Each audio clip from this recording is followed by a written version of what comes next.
নমস্কাৰ ছাত্ৰ ছাত্ৰীসকল, আজি মই তোমালোকক দেখাই আছোঁ কামৰূপ জিলাৰ বকৰ অলপমান ভিতৰত পাৰ্বতী পাহাৰত থকা মা পাৰ্বতী দেৱীৰ মন্দিৰ চাবা তোমালোকে।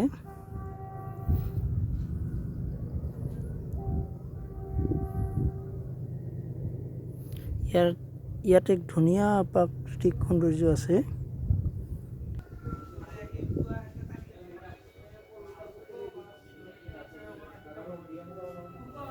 ধুনীয়া এক প্ৰাকৃতিক সৌন্দৰ্য।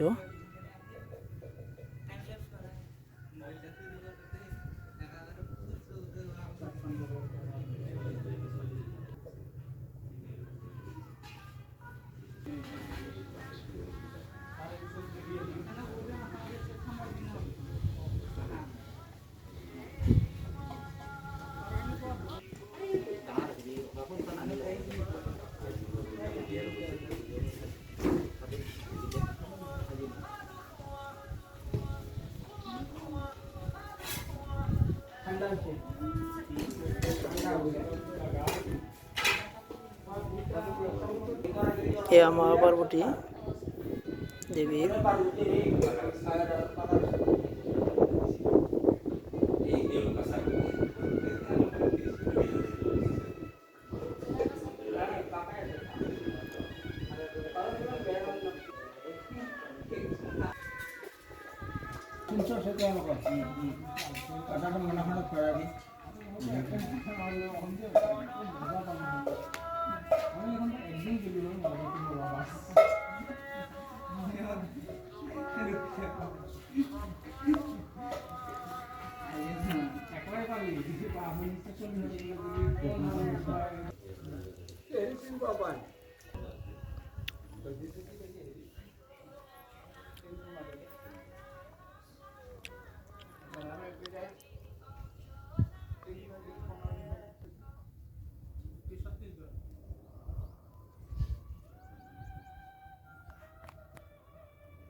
বহুত ধুনীয়া পৰিৱেশ, আৰু এই মন্দিৰটো বহুত বিশ্বাসী হয়।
দিলে আৰু এইবোৰ সেৱা কাৰণে